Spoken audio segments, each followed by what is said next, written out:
Welcome back to Podcast Recovery, everyone. We are your hosts, David O. And Eric V. Today we are joined by our very special guest, Jem. How are you doing today? Very well indeed, thank you. Good. And where are you from, Jem? I'm from England. I live in a place called Batley, which is in West Yorkshire, which is in the north of England. Right.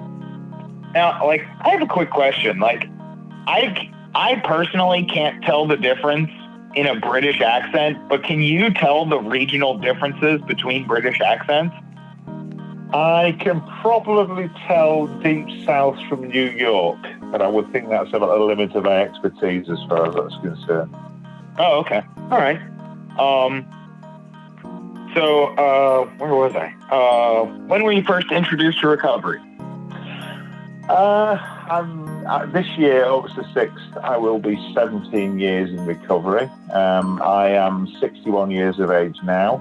I started my drinking career when I was 11. So that's just a quick snapshot of the timescales.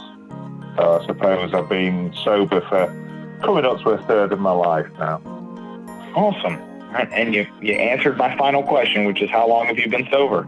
So without further ado, I'm going to turn it over to you to share your story with us. So take it away. Yeah, thanks. I suppose it starts, as these things do, with my drinking itself. Now, I think these days, if I was at school, I would be diagnosed as ADHD. Then I was just a naughty boy who couldn't shut up. I was the class clown rather than the class scholar, and really was very hyperactive. And in the last year of what we call primary school, I suppose you'd call elementary school, we came across some illicit bottles of cider on our way home from school, drunk them on the local park, probably, I think it was 3 or 4 of us, got a little tipsy, and we did this for most of that week. Cut a long story short, as soon as that alcohol got into my bloodstream, I just thought, yes, this is it for me. This is what it's all about. It was like the sun coming out. I felt for the first time, we hear about people having a drink to knock the edges off, and it just calmed me enough to sort of, it quietened down all the noise in my head, and I really enjoyed it. And I know from that moment on, obviously I didn't develop a habit at 11 years old. The opportunity wasn't there. But certainly at family events and things like that, I'd always try and sneak a nip of someone else's drink. And as soon as I was able to get hold of my own pocket money prices at the age of 14 or 15, that's exactly what I did. I hung around with a peer group who had similar interests. And really, that was pretty much it. I sort of drank to get drunk as part of my leisure. From then until when I stopped. And what's the legal drinking age in England? 18. Okay. That said, it's very simple. I was drinking in pubs, bars from the age of 14 or 15. I was lucky. I was physically quite well developed. I think I got challenged maybe twice in bars, between the ages of 15 and 18. So I never had a problem getting served in pubs and bars. And of course, when I started work, which I did at the age of 17 full time, it was no problem at all funding that habit. And I suppose as my income grew, so did my tolerance and so did my consumption. And eventually led to the point when I was 45, when I wasn't going out at all. I was drinking sort of very strong lager. I don't know if you have it in the USA. It's called Carlsberg Special Brew. It was. It's gone down to 8%, but it was 9%, so it's pretty strong stuff. That was my tipple of choice, was Carlsberg Special Brew, and that I would drink that anytime I wasn't working. In fact, it got to the point where I was working a night shift in a call centre for a bank, and I would have 2 in my car, And in both my breaks, I would go out and have another one and top up. So there was never really a time when I was actually legally sober enough to drive, but I'm ashamed to say that didn't actually stop me. That said, I never suffered. I didn't lose any jobs. I didn't lose my driving license. I was never imprisoned. I was never even arrested. It didn't, on the surface of it, it didn't have profound negative effects. I was always working. I was maintaining a house and a marriage. But in reality, I was utterly, utterly miserable until it came to the point when I was just, my recollection now is I was sat in the corner of my living room just rocking backwards and forwards and saying, I don't know what to do. And that was my rock bottom. The very next day I went to the doctors. As they do, he gave me a prescription for antidepressants, which wasn't really going to work fully because I was throwing depressant down my throat. But he did also interrogate me on my drinking and expressed surprise at how much I was drinking and said, do you want to do something about that? And I said, yes. And he referred me to a local facility, an outpatient facility, who I didn't actually get to see them for a couple of months, but when I did, I worked with what we call the community psychiatric nurse for 6 to 8 weeks on reduction, and then had what we call a community detox, which consists of being given Librium effectively. Well, you reduce down to perhaps half of what I was drinking, then you stop drinking and you are detoxed on Librium, starting off on quite a heavy dose and finishing on just like one tablet over 4 or 5 days. And that's dealt with the withdrawals, got me out the other side. And really, amazing how it sounds, at the end of that process, I was just released or told I was done and left to my own devices. It's pure happenstance and good fortune that I actually worked out a roadmap of my own as I went along, which I now carry into my daily work as an alcohol counsellor. And I actually worked out how to stay on the straight and narrow. The longer it goes on, the more amazed I am that I actually managed that, because I see so many people in my day job relapsing. But my own experience was of continuous sobriety, if you like. So that sort of, in a nutshell, brings me up to the present day. All right. We definitely have questions for you. Would you like to go first, Eric? No, go ahead, David. Oh, I can go first? All right. Good God, my cat's going crazy. He's like knocked over 3 things and just ran into the bedroom. Oh, dear. Yeah, that's the cat for you. So you talked about like never ever being in jail, never losing your driving license, all that. Do you think that like that lack of external consequences really aided in the progression of your alcoholism and allowed you to really a lot longer than maybe it should have or could have? It's a really difficult hypothetical, that, because I don't know whether, the definition of addiction is a continuance of a behaviour, isn't it, despite negative consequences. So, yeah, I suppose I never really saw a need to stop, because, again, everyone around me was a drinker. And indeed, to this day, I mean, people, for a better expression, around me drink normally. But I happen to hang around with fairly heavy drinkers. So what I did was normal. And yeah, there wasn't negative consequences, or not profound negative consequences. I used to always say I didn't get a hangover, but in reality I just felt rubbish all the time, both in a mental health sense and physically. I'd wake up in the morning feeling just rubbish, under the weather, poorly. And but nothing, even then physically, health-wise, my liver never suffered. I never had sort of big health problems. My big problem was eventually my mental health, but that took a long time to manifest itself. But I suppose the quick answer is yes. The absence of huge negative consequences, I suppose it just didn't give me a reason really to address my drinking. That said, for many years, my birthday is in February. And I always used to, at Christmas, obviously I'd drink more, Christmas and New Year. So come to New Year's Day, I would say, right, that's it. I'm taking my time off. I'm putting my liver out to dry. And I would go dry from January till February the 12th, which is when my birthday is. But I was counting the days. It really was. Yeah. There was no intention in my mind to ever look at long-term sobriety. That was never going to happen. That was impossible to imagine. So come my birthday, I would be on it, full on again. But never really entertained the prospect. Never thought it was possible. Our culture, it's not possible to live without drink. It's I don't know how similar. I've never been to the USA. As close as I've been is Canada, but I don't know how central drink is to your culture. But certainly, the way it's put across in this country is that you need to have a drink to have a good time. That may never be said overtly, but certainly the implication is the first thing that people say is, about an event is there a bar almost. We'll talk later, I'm sure, about.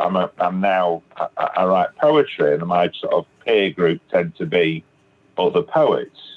If I go to a poetry night or an open mic night, the lovely thing about it is it's not about alcohol. It's about the words, the camaraderie, and you might see a couple of halves of lager. But most people are drinking coffee and just getting off on the company. And that is so unusual in this country. It's, it's remarkable. It really is. All right. Go ahead, David. Like what you said about England's relationship with alcohol, how it's kind of, it's really like a central part of quote unquote like having a good time, and like that's pretty similar to here in America. Like we have like television commercials on very frequently where it's always showing alcohol as being like the center of the party, and it just always glorifies it and makes it really like it makes it look glamorous when in all reality alcoholism is very far from glamorous and usually even being their own far from glamorous. But yeah, it is that sort of spice of the party, which is it's a weird relationship with it. Like these commercials that glorify usage. Yeah. We have. I'm sure you've got regulatory bodies in the US as well regarding advertising. There's not such a lot of advertising of alcohol on TV. I don't think spirits can be advertised on TV, but I think beer can be. I'm a bit out of date. I tend to use a TiVo box, so we fast forward to all the adverts. But as I say, I don't believe that alcohol. Well, certainly alcohol's advertised less than it used to be. But the Advertising Standards Authority, their code of practice does say that alcohol cannot be glamorized and sort of positioned in a way which makes you look more glamorous or more sexually attractive to the opposite sex, whatever. And also that alcohol must not be marketed to younger people. Both of those are clearly flouted. Every alcohol advert you've ever seen promotes it as a glamorous lifestyle choice. And I think there's an American comedian called Dennis Leary who used to do a routine about bubblegum schnapps. He used to sort of say that alcohol should make you want to pull a face, and bubblegum schnapps was cheating because that was just, a kid's drink. And that's effectively what it is. When you get things like alcoholic lemonade and things like that, that's clearly aimed at younger people. They can't pretend otherwise. But, we have this sort of facade that the way it's marketed is ethical. The annoying thing in this country, and again, I don't know if you have it there, is at the moment, gin and Prosecco are these sort of heavily marketed drinks. And you'll see them marketed on memes on social media, and it's wine o'clock and things like that, and in ways that really promote drinking a prosecco and gin or whatever as essential in our stressed lives. Now, we know the reality of it is that if you don't drink, your life just usually becomes a lot less stressed, so you don't need to drink. But that's sort of quite a well-kept secret, that, I think. Yeah, I mean, I think, like, kind of talking what David was saying with with America and the way, alcohol is perceived here, it's almost a part. Like, I feel like, and I don't know, I only consume, I've been to Europe, I haven't been to the UK, but it seems like it's definitely integrated in a different way there than it is here. It seems like our culture in America is more binge culture. So it's really not about, oh yeah, we're going to have drinks to have a good time. It's like, no, we're going to have drinks to get fucked up. And that's kind of like, it's ingrained in like weddings, and I feel like weddings are everything, but like sports, like, I don't know, I can't even go like games. Like, I can't really separate going to the Ravens game and drink. Like, it's even after all these years going to football games, I still feel like, I mean, I've done it many times and I haven't drank, but it was like, it was for years and years and years. But yeah, it seems like it's a very much, and maybe it's the same over there where it's like, binge drinking, but at least for a certain time, it does seem like binge drinking here is more of the culture. Yeah. Oh yeah. Yeah. I think, it's more 24/7, but certainly I recognise the sporting link because for many, many years I followed, you call it soccer. And yes, the trip to the pub beforehand, before the game, the trip to the bar at the sports ground, at half time, and then the trip to the pub straight after the game was just part of the whole experience. That's what you did. And oddly enough, I was a really, and when I stopped going to games, I'd go and watch on the big screen in the pub and just drink throughout the game. And that's actually part of the culture now. We watch on satellite TV. You go to the pub to watch your favourite side. And oddly enough, when I stopped drinking, I over time I became less and less interested in football, soccer. And now I don't watch it at all. It's almost as if the alcohol gave me that sort of false passion about the game. And now, really, I'm not that bothered. I've got so much more going on in my life now. I don't have to enjoy my life vicariously by watching 22 people run around a piece of grass. And it just literally, it just doesn't impact on me. And half the time, to be honest with you, I used to get so loaded watching a game that afterwards, ask me half an hour what had happened, I couldn't tell you. Why bother? Yeah, I believe it. I have a few games like that. All right. In fact, I remember games from being a schoolboy far better than I remember games from your 30s and 40s, but there you go. Yeah. So my question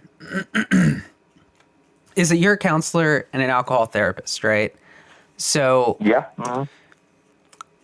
How, I think one of the hard things, I think it's a very difficult job, what you do. And one of the things that I'm kind of curious about, because it kind of creates this gray area in, I guess, your recovery, is how do you separate your individual recovery from the recovery that the therapy and the counseling that you do with others? Because, you kind of have to create a line there, right? Oh, yeah. It's quite a boundary practice, and there's a couple of points I'd make. First of all, I always knew I wanted to be a counsellor because I was so inspired by the person that helped me, and that was the spark, if you like. I just thought, one day I want to do her job. Having said that, it was 5 or 6 years before I even started to train. And of course, the training itself was 2 or 3 years of volunteering and academic stuff. But a category error I think that most people make about counselling is thinking it's about talking. It's not. It's more about listening. And there's a difference between general counselling, which I do and love, when alcohol rarely enters the mix, and my alcohol work, when clearly people generally suss out that that's where you come from, that you're an ex-drinker. But my job in that respect is not so much telling him how I did it and what they should do. It's more about portraying an example, if you like, of someone who is strong and happy in sobriety. I know going through early sobriety, I didn't have any role models in that respect. I didn't know anybody who'd done it. And I think that's one of the hardest things about it. No one could draw me a picture of how good sobriety looked. So, to be honest with you, I went along with society's belief that it must look pretty boring. When actually, I'm sure, I hope anyway, that my clients now look at me and think, well, he doesn't have a boring life. He seems happy. I've been doing Zoom sessions this week, and I had an initial Zoom session with a client last week, and the first thing he said to me, my God, you look healthy. And I thought, yeah, if that's the image I'm putting across, then that's working. I hope the image that I put across is someone that's happy and healthy and has a full life, even though I don't drink. Well, you know, when you're talking to someone and it's the way I'll use we rather than you. I'll say, you know, we know this to be true and things like that. So they'll suss pretty early on that you come from the same place as them. It doesn't have to be overtly stated usually. And you can see them thinking, yeah, maybe I can do this. And that's my job, if you like, to paint a picture of happy sobriety. So there is a line there. I mean, clearly I wouldn't say to someone, this is where I fall out. We're going to talk later on, I'm sure, about the fellowship, but I have a lot to do with AA and with people, you know, in the fellowship, and there's a lot of that, the techniques, the 12 steps that I take forward and use in my own practice, that I'm not one for, you know, a single roadmap for everyone. My job, as I see, is to try and tailor an approach that fits the individual who wouldn't necessarily fit into the AA orthodoxy.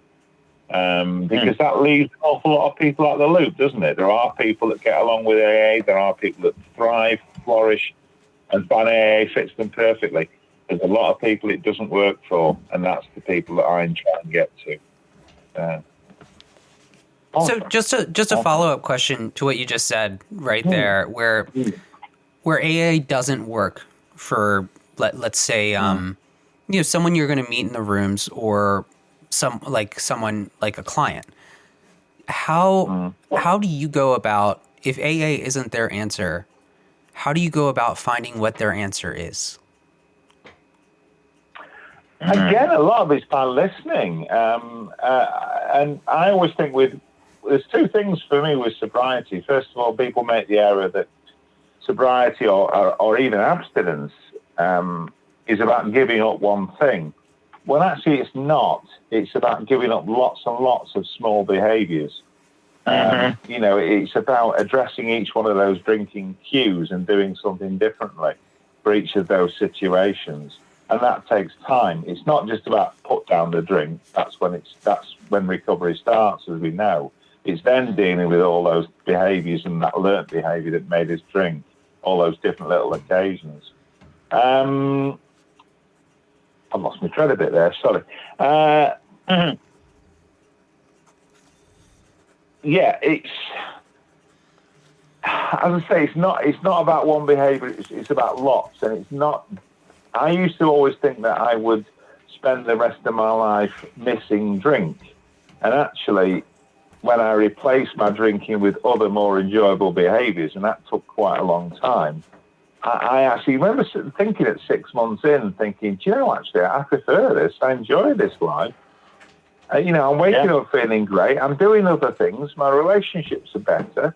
Physically and mentally, I'm obviously much better. And at that point, I realised I'd turned a corner, because I was no longer thinking about sobriety in terms of the absence of something. I was thinking about sobriety in terms of the enhancement in my life. You know, how much things had improved.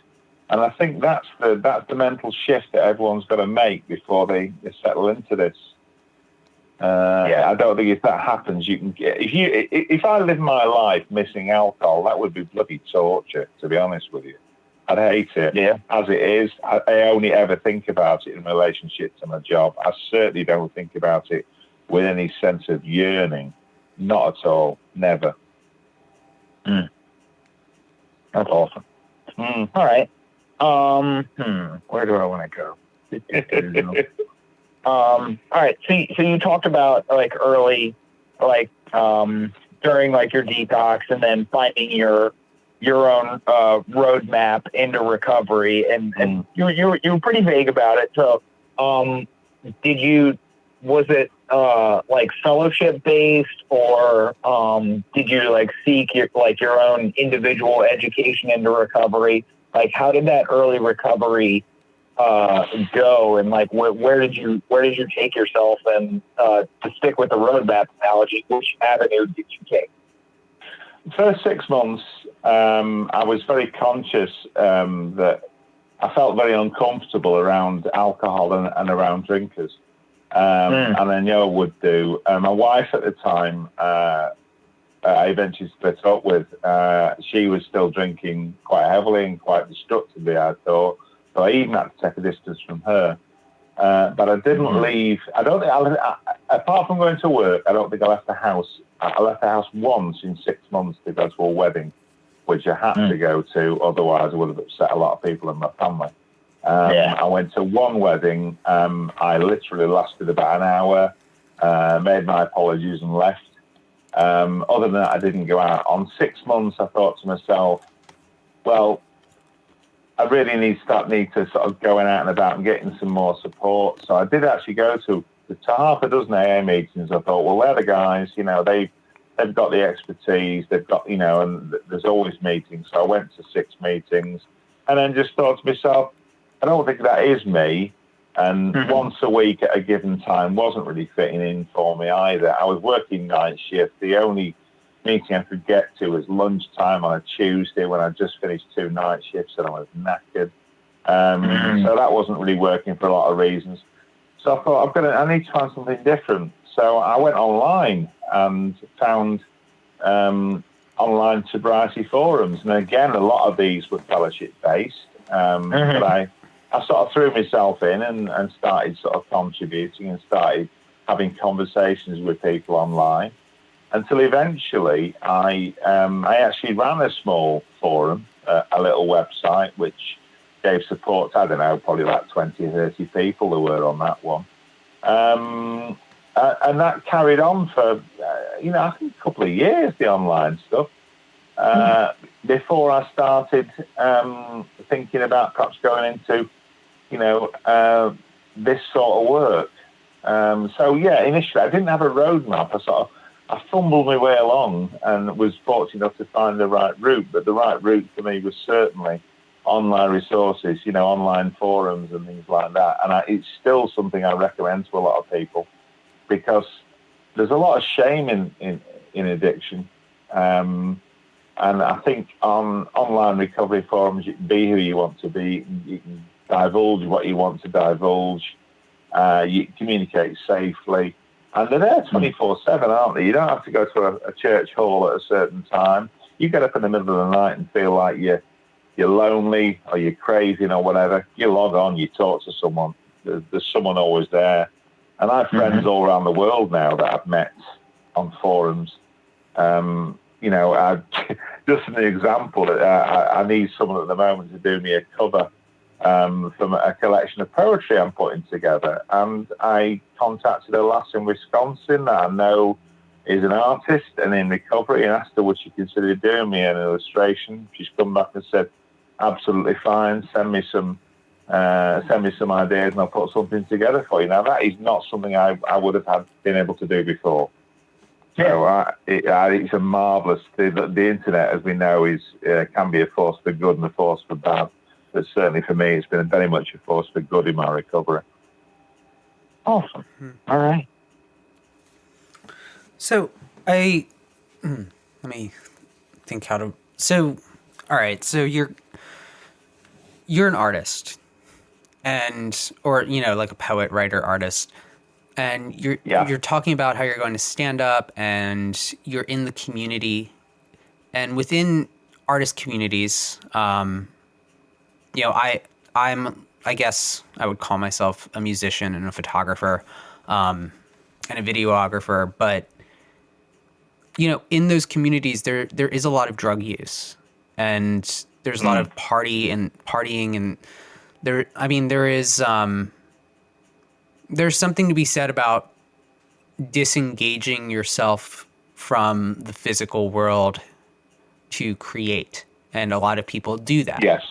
So how do you manage those relationships with that community without letting yourself fall into kind of the trap that I can live that same life? What do you mean? How, if I see such behaviour, how do I not participate? How do I keep away from it, you mean? Well, like, how do you also how do you manage with it too? I mean, not necessarily keep away from it, because that's keeping away from, I guess, like, your pursuits, right? Where, like, you're going to have to go to, like, maybe a bar to do stand-up or, something like that. But, how do you not let your environment invoke an urge or a trigger that, might be lingering? Do you know, I think the only answer is sort of constant reinforcement. It has no attraction for me, literally no attraction for me. I see people who are under the influence, and I don't want to be that person. I don't want to be the person that's staggering a bit, that's slurring my words, that's repeating the same story 3, 4, 5 times. It holds no charm for me at all. I see it for what it is. I see the emperor without his clothes and think, nah, that's not for me. That sounds terribly pious to say it that way, but really, I still see some people that I saw at school. I used to know at school. We tend to get together. We used to get together for a good old pub crawl every year just before Christmas, and I until quite recently I saw them on at least an annual basis. And recently, I mean, within the last year, I saw one of they know I'm abstinent. I go out with them, and to be honest, I drink alcohol-free lager when I'm out with them. It doesn't bother me in that respect, so that doesn't even trigger me. And I was out with them, and one of them actually said to me, would you like some cocaine? And I looked at him absolutely aghast, and I thought, I'm astounded you could even think to offer a Class A drug to a recovering alcoholic. What are you thinking? I was amazed and actually quite insulted that he should do that. And I can say this because actually subsequently the guy who did it has died. And he was younger than me, but it was actually cancer, intestinal cancer, bowel cancer. But I'm sure it was connected to his leisure pursuits. And this guy never missed a pub opening. He was drinking, every day, pretty much most of the day. So it's bound to have an effect. But anyway, he offered me this, and I was like, I can't believe it. And he acted suitably chastised. And I saw him again on a holiday on a canal barge, and there were half a dozen of us on this. And he again said, "Well, I've got some coke, but I won't do it in front of you, Jem. It's okay. We'll do it the other end of the boat." And I was like, I'm not bothered. You can do it in front of me. It holds no attractions for me whatsoever. I was just upset that he'd asked me. So I suppose the quick answer is there's nothing there for me. I always say it's a bit like a nut allergy. I really, really love cashew nuts. I really do. But if I had a nut allergy, which I knew, literally the smallest trace of a peanut would kill me, I would never touch another one. So it's the same principle for me. In that sense, I know it doesn't fit the scientific definition of allergy, but in real terms, I'm allergic to alcohol.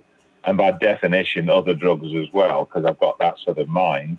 So I don't do it, you know. And that's accepted by all the people I see socially, and you know, it's never a temptation, never a temptation at all. I think the nut allergy really hit home with Eric, because that's definitely something he can relate to. Is that right? Yeah. Yes. Yeah, and that he. I think I can speak for you a little bit, Eric. And you always seem to you enjoy the allergy analogy. Yeah. Real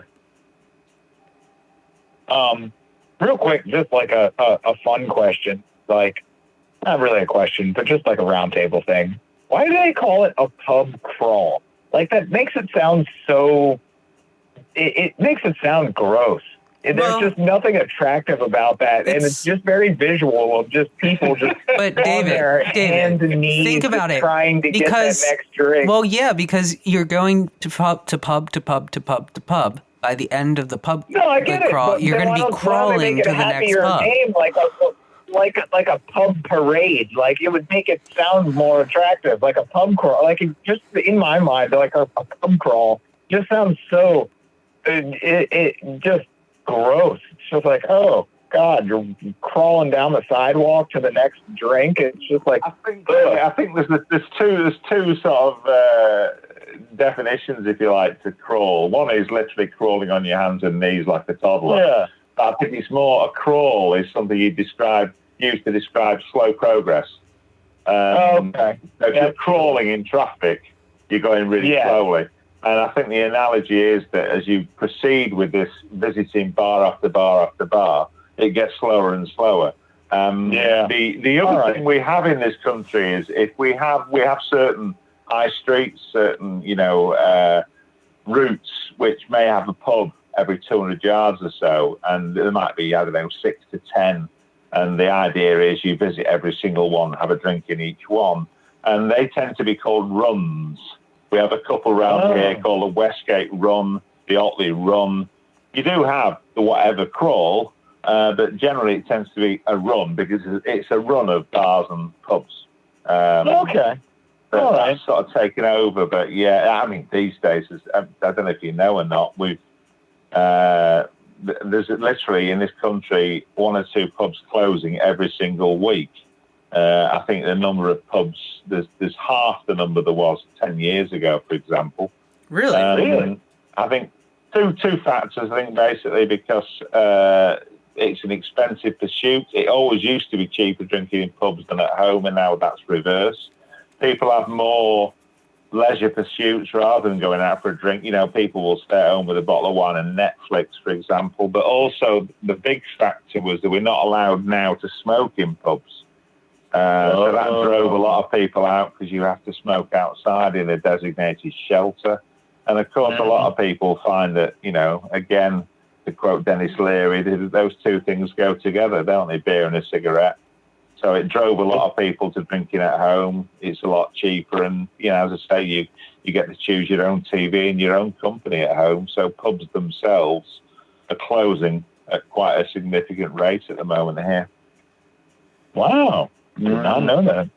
That's sort of what it was. It's sort of synonymous, with England. Like you think of a few things. You think of like Buckingham Palace, the Big Ben, Stonehenge, and the pub. It's just right in there.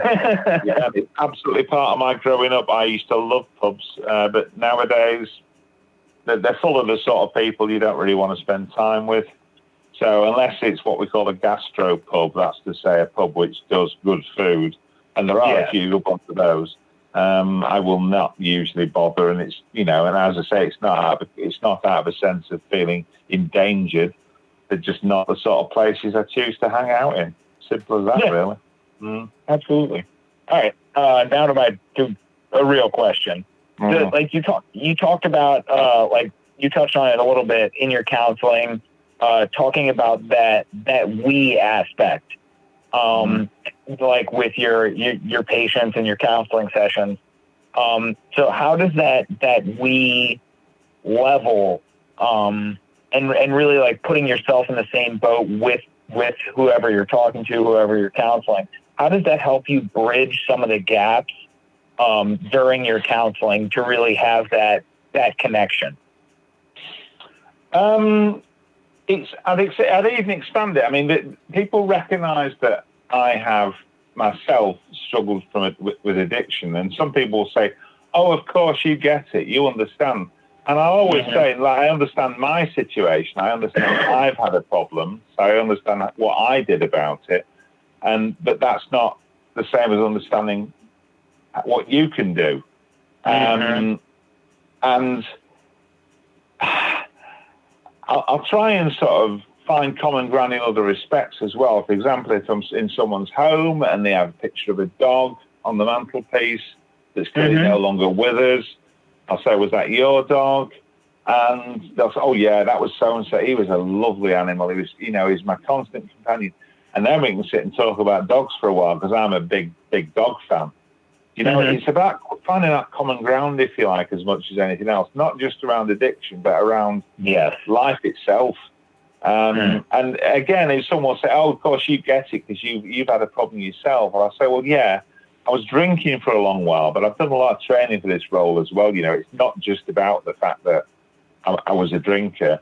I've done an awful lot. 10 years, 12 years of training experience, and that counts for a lot as well. So I think it gets you in the door, if you like. It gets your foot in the door. But unless you really know what you're doing, unless you've got a lot of, should we say, arrows in your quiver, a lot of tools in your box to help people, you will not succeed. And again, I'm sure there's more failures than there are victories in the recovery trade. We're only successful with a minority of people. That's just the nature of the beast, isn't it? Yep. Perfect. What about you, Eric? So,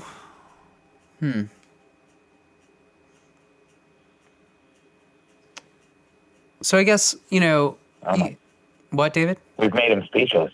No. I'm debating on what question to ask. I know. So, like, looking at, how you've utilized the web to be part of your recovery. How would you classify, like, your recovery as a whole from a holistic perspective of, like, therapy and, web-based recovery? Like, in what way do you define, the future of your recovery, and how are you evolving, with the times, and incorporating new forms of recovery into your daily program? I'm constantly reading. I think that's the thing. We have something in counselling called continuous professional development, and I'm becoming a recovery nerd.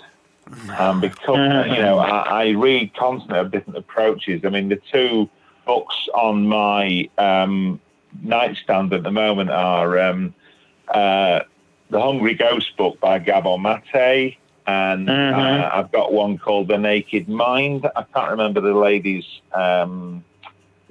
name, but that's a recovery book as well. I tend to sort of, at any time, I'll have a novel there and a sobriety book there or a recovery book there, and I tend to sort of go between the two. So I'm constantly reading about different approaches and different techniques in recovery.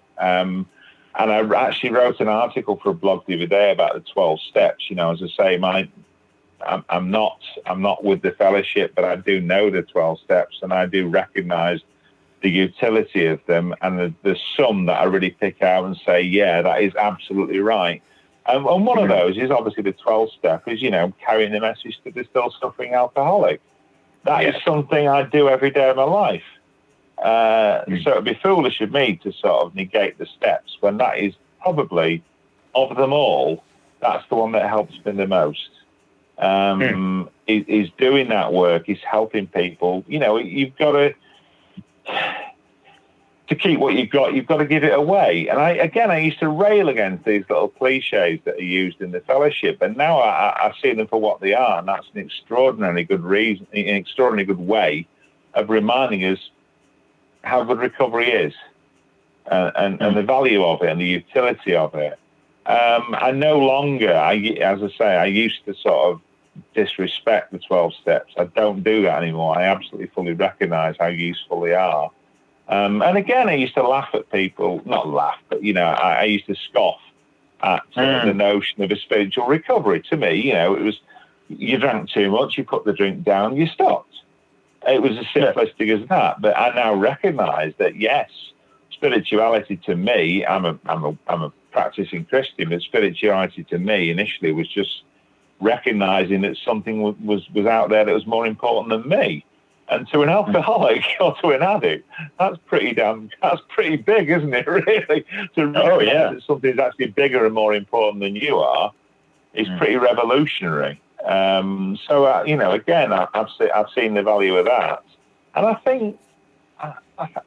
think sobriety in time makes you quite humble, because you realize how lucky you are that you've got out the other side of it. And you realize that not everyone can do that. And sadly, we lose a lot of bodies, don't we? We lose a lot of people. And the longer you go, the more you realize, you know, I've got 17 years in nearly, and there's not a day that I don't, you know, thank God that I got to where I've got, and appreciate what I've got. It's wonderful. I mean, again, I'm sure you've had the same question asked of you. People ask me if I had my time again, would I still be an addict and an alcoholic? And I say, absolutely, I would, because if I wasn't, I wouldn't fully appreciate what I've got now, which is, by any standards, a fabulous life. You know, I've not got loads of money. You know, I might not even have the best job in the world as far as most people are concerned, but I'm happy, I'm content, I have a nice house, nice little car on the drive, and a good, rewarding job. You know, that's pretty good from where I'm sat. Yeah. All right. So I got one last question, and it's going to be a fun question. Okay. So what is the weirdest or the strangest thing that you have found about Americans? Oh, do you know, you want to move too controversial now, and I might offend. I hope I don't. No, please be controversial. We love it. And I cannot believe. I mean, we've gone through a pretty much revolution recently in this country with Brexit. We now have a guy called Boris Johnson in charge. Neither of which I'm in favour with. But as long as I'll put this into context. The last time I really felt like I needed a drink was November the 9th, 2016. My wife woke me up, and her first words to me, Donald Trump's been elected president. And my first thought, and I kid you not, I'm not making this up, my first thought was I could really go out and get loaded on that. I really feel like getting pissed. And this might sound hyperbolic, but I was 4 years old when JFK was shot. And I remember how devastated my mum was. And I think in a small way, I felt the same way. I actually thought that the world was in danger. And that depressed me. And my first thought was, I really, really need a drink. It took me the whole day to get over that. And funnily enough, I got over it by watching a program called Elementary, which you probably know. It's a reworking of the Sherlock Holmes stories with Johnny Lee Miller and Lucy Liu. And a lot of it is about recovery. And it's very cleverly dealt with. It's not dealt with on a superficial level. It's very subtly dealt with. So you can get it on two levels. You can watch it as a police procedural, or you can watch it as quite a clever study of a guy struggling with recovery. And I watched that, and there was a couple of things in it that made me think, "You're okay, Jem. You've got this." But yes, that is the weirdest thing I can think of about Americans. But as I say, I look closer to home and think, we haven't exactly got it right over here either, but I cannot believe that he actually, I mean, I can't believe he stood for president and was successful in his nomination, let alone was elected. But yeah, as I say, if that's controversial, I apologise. No. No, that's totally fine. I'm in the same boat with you. Yeah. All right. Well, David. All right, wait, What? Eric. I want to ask you the flip side of that question. What do you find weird about British people? I've always asked like I always ask like our foreign speakers like, what do you guys find weird about us? But I've never done it the other way. Yeah. I actually I want to go first. I find it strange how British people, like, you guys all come off as just extraordinarily proper. I don't. You know what I mean? I don't think you've met enough British people, man. I think like this is you kind of like being a little distant from all of it. I mean, that's very much. Is it the accent? Public Is eye. it the accent or like the perception? I think it is the accent. The accent and just the royalty of it, and there just seems to be an air of properness in England that is just not the case here in America. You guys seem just far more eloquent and well spoken than us.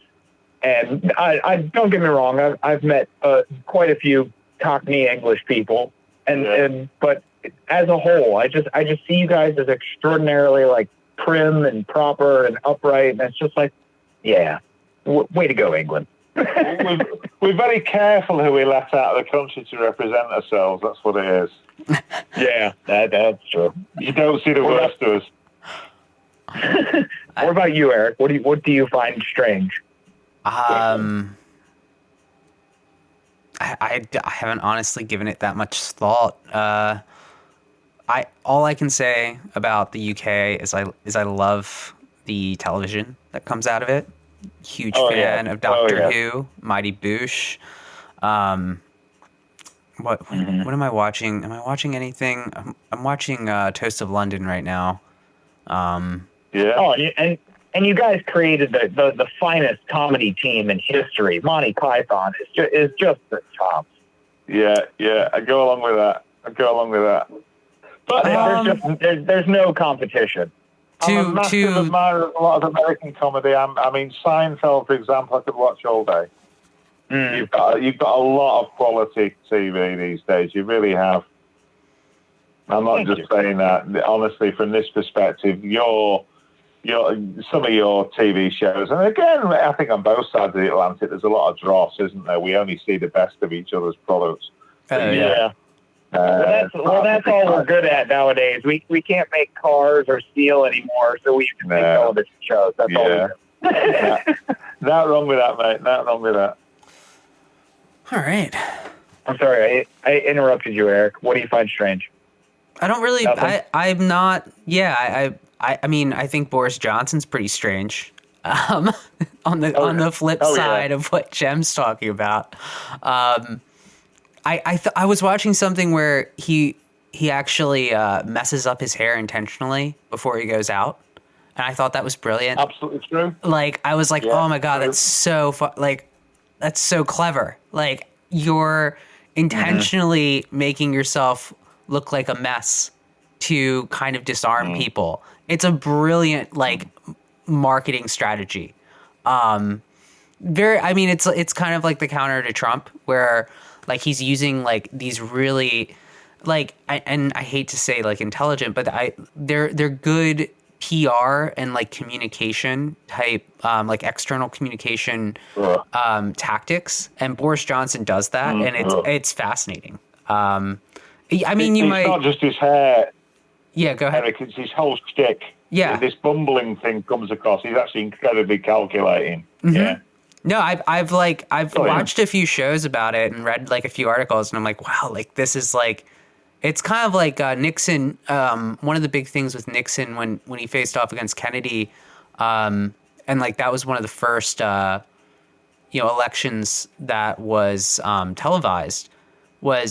It showed a lot about like external communication and how to use that in the media. And I feel like Boris Johnson is like really, really fucking smart in using like that act to kind of disarm people.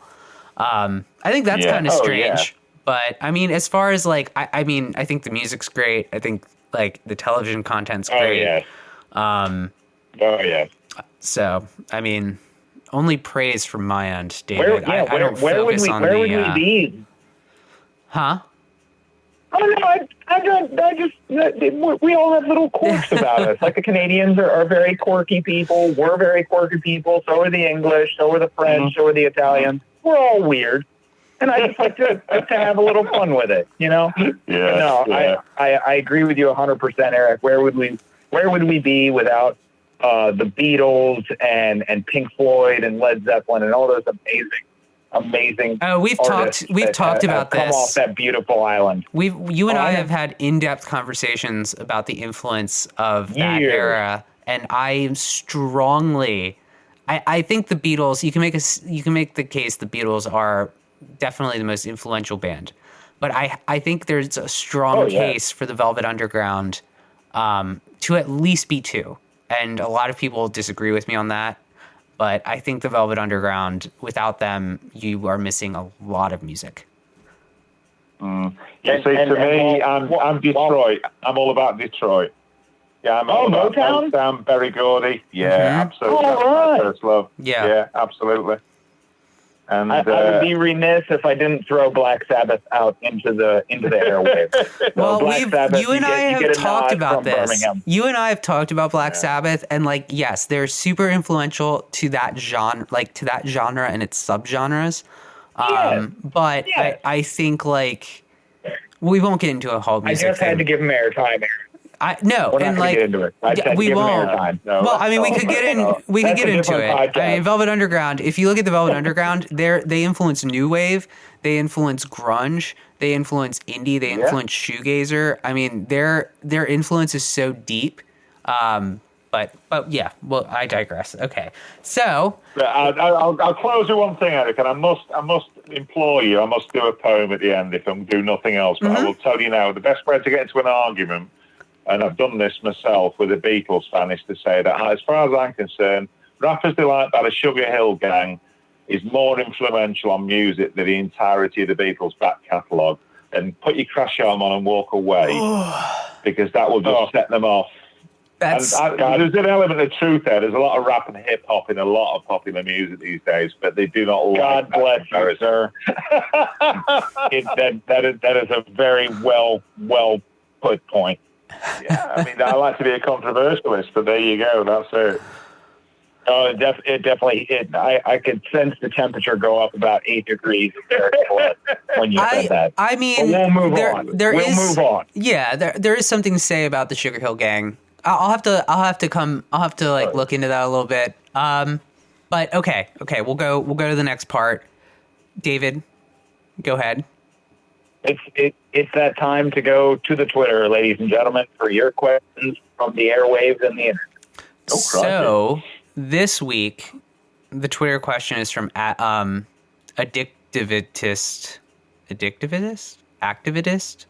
something like addictivist, I think. Yeah. Yes. So, and the way this works is, Jem, you'll go first, then David, then myself. So with resources unlimited, what would be your vision for the ideal rehab center? You've got me there, because I have no experience whatsoever of residential rehab. I would actually say rather than having a rehab center, I would rather have the facility for a really intensive rehab in the community, because my big problem with rehab is that rehab is a bubble. Mm-hmm. And once someone is released from rehab and goes home sober, then they go back to the same things that got them drunk in the first place. And I see it fail so many times. I hear about people coming out of rehab and lapsing within weeks and months, and I think no. I would actually prefer them to do it in the community and learn to live life on life's terms in the presence of all those stressors and stimulants and triggers. And that more of an exposure therapy type thing. I always say total immersion. If you want to get recovered, you need to live recovery. And I think you need to live that amongst your family and friends and make those decisions about what you keep and what you walk away from in that community. So I'd like to see, we have, with the charity I work for, we have a 12-week recovery program where people come 3 days a week, Monday, Wednesday, Friday. It's 4-hour sessions, and we go through all the things that you learn in rehab, but then they get to go home at the end of the day. And again, there's a high dropout rate, but the people who graduate at the end of that 12 weeks, you've never seen such big beaming smiles. It's a wonderful occasion when that happens. So I'd rather, a quick answer, I'd rather see it properly resourced and happen in the community. All right. Me personally, what would be mine and like how I would set up mine is kind of the exact opposite. I would I would pull people out of that environment and put them back into more the natural environment. Like I really think nature is very healing for so many people, even city people, when they can truly immerse themselves for a good amount of time in the forest and the mountains and everything like that. It can give you a level of clarity that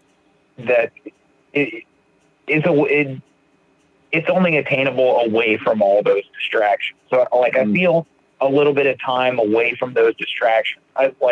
I would love for all of internet recovery to be available to them. I would love an extensive library of all sorts of poetry and recovery-based books and self-help books at their fingertips. But me personally, I think it would be trying to really, in a sense, regress people away from all those distractions of society and trying to be someone in that paradigm and really more focus on who they are and let them find themselves and also have all the good things like the counselors, the therapists, the group talks where everybody's coming together and sharing and supporting each other, but also have really team building fun activities to show that that recovery is fun, like silly things, but I don't know, everybody's tied together on a string and they have to get from point A to point B while all moving their feet together with all and just sort of stuff like that. Really fun, goofy, but also very poignant team building aspects that make you a part of something greater, because that's what recovery is. It's you finding yourself and then becoming the best part of yourself to fit into something greater, which is your life and your spirituality and your society. Giving people options, isn't it? Yeah, absolutely. Yeah. I see that. Yeah, good call. Yeah. What about you, Eric? I would actually model it similar to a treatment center I've been to. So, I mean, I've personally been to a few inpatient treatment centers, and this is actually not I wouldn't really call this the ideal rehab center for someone who's just entering recovery.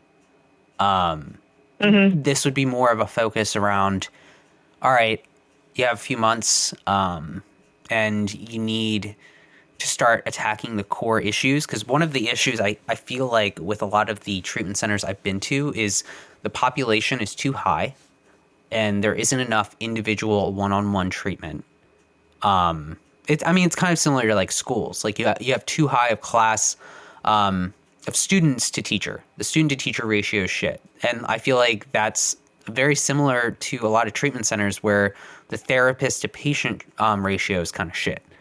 So I would keep the numbers down, more one-on-one sessions. And because, I mean, group's great, right? And like, but group isn't going to necessarily take you to that place you need to go, where you can open up and be honest, because it's just one-on-one and you know it's not going to leave the room. Group's going to leave the room. Like it's just, it will. Like that's just how people are.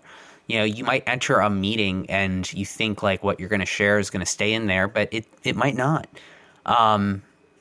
So so it was called the Center of Hope, and it was the best treatment center I ever went to, and I would kind of model it off of that. We didn't have class, our days weren't booked from end to end.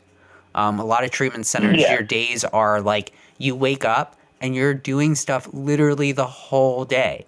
Life isn't like that. Like you have downtime. No. And you need to be able to be okay with that downtime. Like you were saying, Jem, where you're in these little bubbles. Like this treatment center wasn't in a bubble. Like I walked on the street to the treatment center. I was like staying in like a townhouse. And like you had to walk up the block to where the treatment center was. Like I could go and get a coffee. I could go and get something to eat. Like I wasn't isolated in my own little bubble. If I wanted to go like have a drink or get high, I could go do that. But I was there to get better. And like there was someone who did do that while they were there, and they did get kicked out. But like, you know, it kind of, it's a treatment center for people, you know, who are a little bit further in to the recovery, you know, process. But I don't know. I think it's maybe it's a step after the bubble cycle if you have to do the bubble. Because I don't really know if like the one thing that's bothered me about like some treatment centers is where you have the whole day, because that's just not real. Like my whole day isn't filled up with recovery and like thinking that, you know, that kind of immersion of recovery is going to like, it creates this unrealistic expectation that can't be met when you go into the real world. Yeah, that's valid. Yeah. Well, I love all three of those. Those are three completely different models of treatment. Like I think Eric was right in the middle, and Jem and I were kind of on the far ends of it, whichever. Yeah. Mm-hmm. But that's a good thing, because like I think if all three of those places existed, I think they could be tremendously successful for various groups of people. Exactly. Recovery isn't and it a goes back to single thing, right?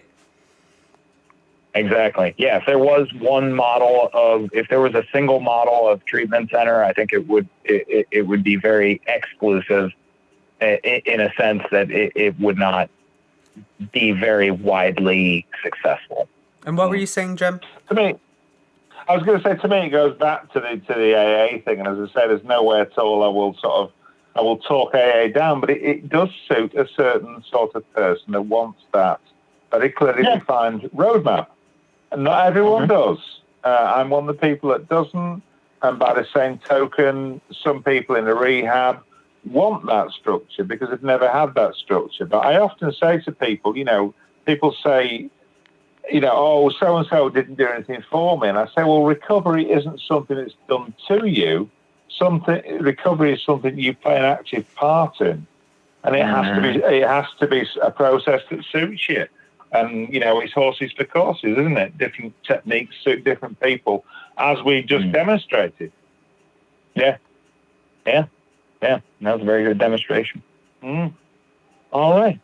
Well, I think we're about out of time, so we would like to thank our guest, Jem, for joining us. Woo! And snaps. And Jem, poetry snaps. And where can first, if you want to read a poem, you can I'll do that, Yeah, and then let our guests know where they can find you. I'll do that.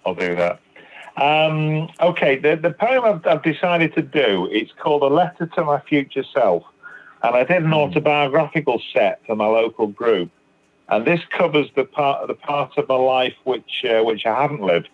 I wrote it when I was 16. It covers that last decade I hope to live.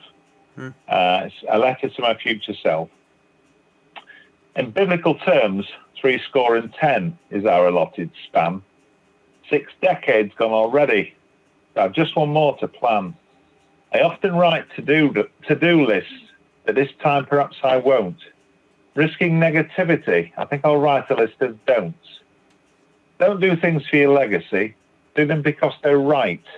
Don't think that you won't change the world, because heaven knows you might. Don't mourn the things you didn't do, because you can't change the past. Don't regret the things you actually did when life came at you fast. Don't waste a precious second of your remaining years. Don't forget to lend a shoulder when you see someone in tears. Don't stop gasping at the beauty of a Turner-esque sunset. Don't forget that every stranger could be a friend you've not yet met. Don't believe it's only you who isn't capable and strong. Don't forget that everyone makes it up as they go along. Don't forget that light will banish dark, love will conquer hate. Don't worry when your God will meet you. He's quite content to wait. Cool. Thank you. I like it. I love that. That was great. Thank you. Thank you so much. In terms of sort of hooking up with people, if what people want to look me up, I'm on Twitter as Jem the Lyrical Gangster. Nice. My Twitter handle is @HelmetHall. I'm just about to publish a collection of poetry I've talked about before. That'll have about 45 to 50 poems in, and it's everything's done by the cover. And I'll be publishing that to benefit a charity called the National Association for the Children of Alcoholics, which is a British charity with quite a few patrons. So with your permission, guys, I will let you know when that's coming out, and perhaps you can give it a push when it comes out. I'll be publishing online and physical hard copy, and the initial print run will be crowdfunded. So basically, the deal will be £10 or £15 sterling, gets you a signed copy. So that's coming up.